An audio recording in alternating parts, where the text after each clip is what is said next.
Vilaxoán xa conta coa súa ruta turística mariñeira, un tramo que permite a Vilagarcía unir os tres núcleos costeiros do concello nunha ruta mariñeira de 14 km.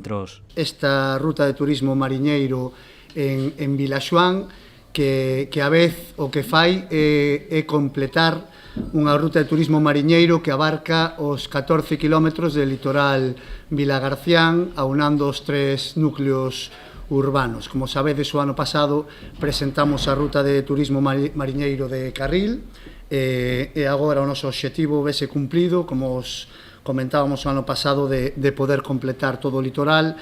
A ruta turística mariñeira de Vilaxoán estará composta por 5 paneis: no Paseo de Canelas, na Praia Canina, no Parque de Dona Concha, na Praia do Preguntoiro e na Enseada do Rial. Cada panel informa sobre os lugares máis destacados, así como a historia da zona. Fálase desas paisaxes, desas paisanaxes, da súa situación, súa localización privilexiada.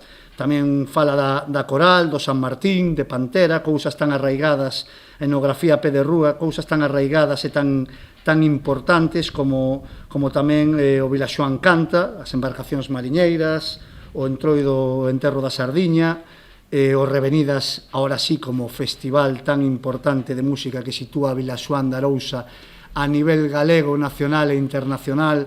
Os paneis veñen cun código QR que permitirá ver nos dispositivos digitais as zonas máis destacadas de Vilaxoán en 360 grados. Cualquier persona podrá sumergirse en este recorrido de 5 puntos que están además interconectados. Es decir, cualquier punto al que se vaya y se vea, desde ese punto se puede acceder a otro.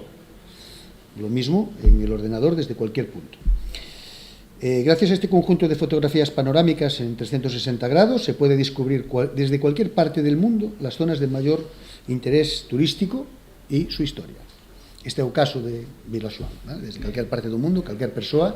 Isto está vinculada á web do Concello e vai poder disfrutar de estes puntos.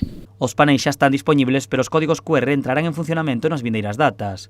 Con este novo tramo, Vilagarcía xa ten unido todo o seu litoral costeiro nunha ruta turística mariñeira. O seguinte paso será unila con sendas peonís, onde quedan pendentes os tramos da Enseada do Rial e de Bamio.